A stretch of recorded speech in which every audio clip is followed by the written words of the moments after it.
المبكبكة اوعى وشك، ريحتها وطعمها تجنن. ولو انت ما عملتهاش بعد الفيديو ده هتقومي تعمليها لأولادك فورا. سهلة وبسيطة والمكونات سهلة ومش معقدة، وكل ده في حلة واحدة. اول حاجة هنسمي بسم الله، وانا عندي هنا فلفل رومي وهقطعه بالشكل ده. في الخطوة دي هتحطي عدد اتنين فلفل كوبي او 3 او 4، بس ده انا يعني حاطة 6 لان هما صغيرين جدا.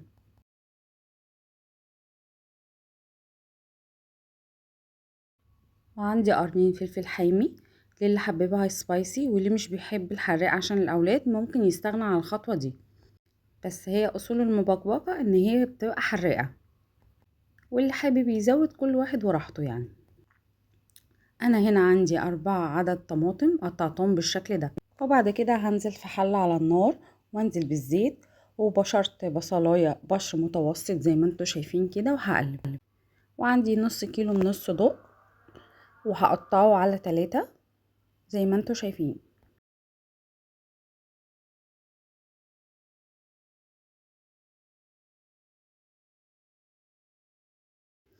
وهجيب طاسة على النار من غير ما احط اي مادة دهنية، وهنزل بالصدوق اديله صدمة عشان اقفل المسام، واقلبه لحد ما يتحمر على الوشين.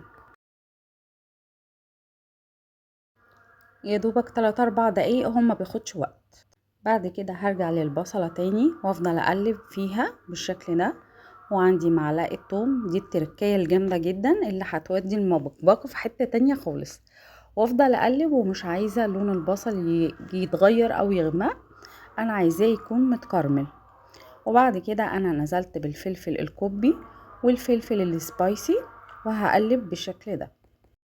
بس يا ريت ما تزوديش عن قرنين فلفل حامي لانها هتطلع حراقه جدا. وبعد كده نزلت بالطماطم بعد ما قطعتها، وهقلب كويس. وهنزل بالملح ومعلقتين كبار من صلصه الطماطم وفلفل اسود، ونص هريسه شطه نص معلقه، وجوز الطيب، دي التركية المهمة في الموضوع. وأقلب كل المكونات دي في بعضها. ونزلت بنص معلقة صغيرة من السكر علشان تعادل نسبة الحموضة في الأكل. ونزلت بلتر مية مغلية، وهسيبها تتسبك شوية.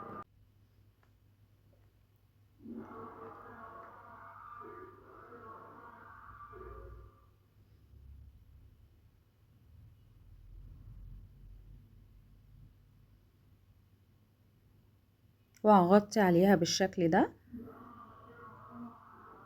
وهنزل بالصدق بعد ما شوحته، مع مراعاة ان انا مش هنزل المية او الصوص اللي نزل منه، عشان كل دي دهون احنا مش محتاجينها. وهغطي عليها، واول ما تاخد غلوة هقلبها بالشكل ده.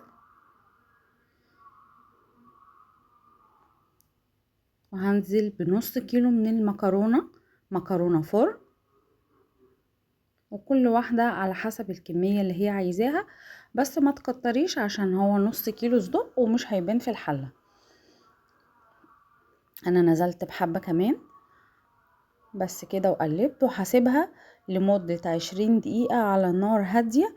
واهم حاجة هحط قرن الفلفل اللي هيودي المبكبكة في حتة تانية خالص.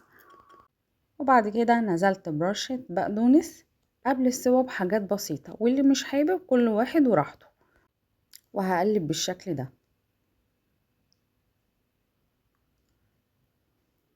وهغطي عليها، وكل شوية هفتح اقلب كده اديها تقليبة واشوف الصوص نشف ولا لا. ودي كده بعد ما خلصت، طعمها وريحتها وشكلها يجنن، وكله في حلة واحدة، وحرفيا ما اخدتش وقت. وهنا برش بقدونس فوق الوش زي ما انتوا شايفين.